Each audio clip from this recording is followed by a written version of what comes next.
India में एक गिरोह पकड़ा गया जो यतीम खानों से यतीम बच्चे उठाता था, कुछ की परवरिश करता था। जो लड़के थे उनको मुख्तलिफ जगहों पर नौकरियां करते देते थे, लेके देते थे।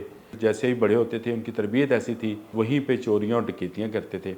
इसी तरह जो लड़कियां थीं जो ज़रा बुलूगत की उम्र को पहुंचने वाली होती थी, उनको धंधे पे लगा दिया था। सबको यतीम खाने से अडॉप्ट करते थे मियाँ बीवी बन के, और उसके बाद जो है इन बच्चों से इस तरह के काम लेते थे। यहाँ पर भी एक जोड़ा था जिसने मुख्तलिफ सियासी जमातों से यतीम उठाए, जो सियासी जमातों से निकाले जा चुके थे, उन यतीमों को उठाया। इमरान खान को इसका लीडर बनाया गया। ये सब लूट मार शुरू हो गई। बुशरा बीबी को चलाने वाला जो पीर था, उसके कितने राब्ते थे फैज़ के साथ।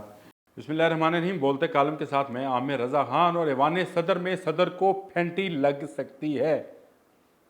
क्या आप सोच सकते हैं ये बात कि ऐवान सदर हो, सदर ममलकत हो, जो सुप्रीम कमांडर है मुल्क का, उसको फेंटी भी लग सकती है। जी हाँ, ये वाक़या पेश आया है। और पेश तो नहीं आया, सॉरी मैं गलत कह गया, लेकिन ये वाक़या पेश आ जाना था। अगर आरफ अलवी साहब जो हैं वो ये हमें बयान ना करते तो हमें कभी इस बात पर यकीन नहीं आता। इसके रावी जो हैं वो इसार राना हैं, बहुत सीनियर सहाफ़ी हैं, और उन्होंने अपनी एक मुलाकात का अहवाल बताया है, जिसमें उन्होंने ये बताया कि आरिफ अलवी साहब से मुलाकात में जब उनसे पूछा गया कि आपको सदर होने के नाते से ऐवान सदर के अंदर कभी डर नहीं लगा, तो उन्होंने कहा मैं ये सोच रहा था कि सदर ममलकत जो हैं वो ये कहेंगे इय्या का नाबुदू व इय्या का नस्तईन, हम किसी से अल्लाह के सिवा किसी से ना झुकते हैं ना डरते हैं। लेकिन कहते हैं मामला उस वक्त बिल्कुल उलट हो गया जब उन्होंने ये कहा कि मुझे तो खौफ आता था कि किसी दिन मुझे फेंटी ना लग जाए। और ये फेंटी किन से लग सकती थी? आप भी समझते हैं कि उस वक्त मुल्क में बाजवा और फैज़ की हुकूमत थी।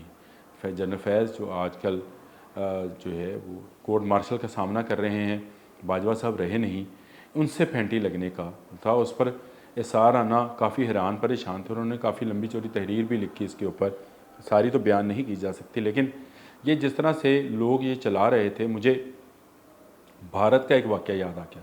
जी हाँ, इंडिया में एक गिरोह पकड़ा गया जो यतीम खानों से यतीम बच्चे उठाता था, कुछ की परवरिश करता था। जो लड़के थे उनको मुख्तलिफ जगहों पर नौकरियां करते देते थे, लेके देते थे। वो एज ए चाइल्ड लेबर काम करते थे। फिर जैसे ही बड़े होते थे उनकी तरबियत ऐसी थी कि वो वहीं पे चोरियां और डकैतियां करते थे। इसी तरह जो लड़कियां थीं जो ज़रा बुलूगत की उम्र को पहुंचने वाली होती थी, उनको धंधे पे लगा दिया जाता था। यानी एक को काम पर लगा दिया जाता है, दूसरे को धंधे पे। धंधा आप समझते हैं कि कौन सा धंधा होगा?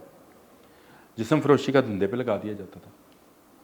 अब ये जो ग्रोह पकड़ा गया तो वहाँ के मीडिया ने इसे यतीम होर ग्रुप का नाम दिया, यानी वो ग्रुप जो यतीमों को खाता था।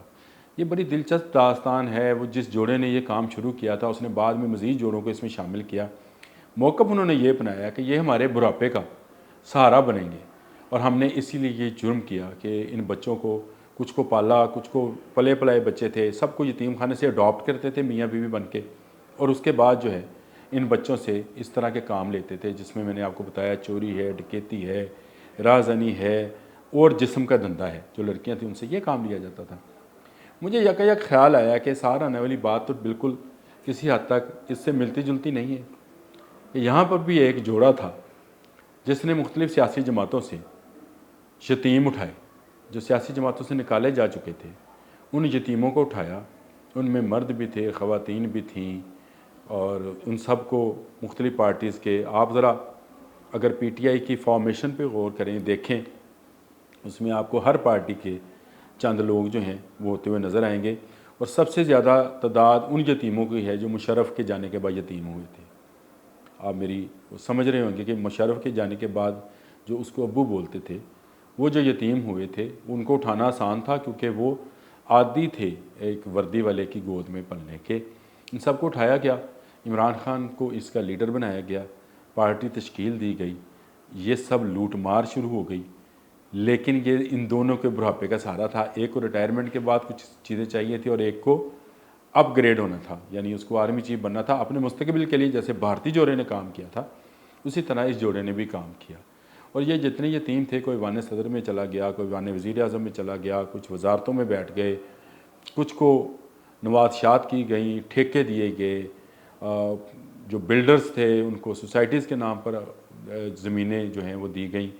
तो ये सारी लूट मार चलती रहती अगर तरीके अदम एतमाद के लिए तमाम अपोजिशन पार्टियाँ जो हैं वो इकट्ठी ना होती।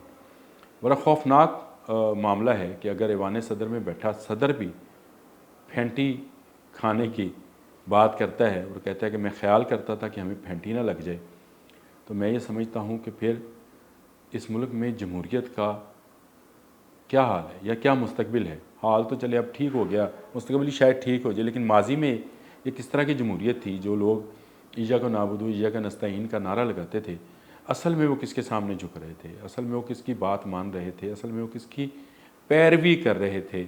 ये बातें अब खुलकर सामने आना शुरू हो गई हैं और उम्मीद की जा रही है, ये तो आरफ अलवी साहब ने अब बताया है और भी बताएंगे कि वज़ीर आज़म हाउस में वज़ीर आज़म कैसे काम करते थे, किस तरह से बुशरा बीबी उनको चलाती थी और बुशरा बीबी को चलाने वाला जो पीर था उसके कितने राब्ते थे फैज़ के साथ। ये सारे मामलात आहिस्ता आहिस्ता आहिस्ता आहिस्ता सामने आते चले जाएंगे। आज के लिए इतना ही। अल्लाह हाफ़िज़।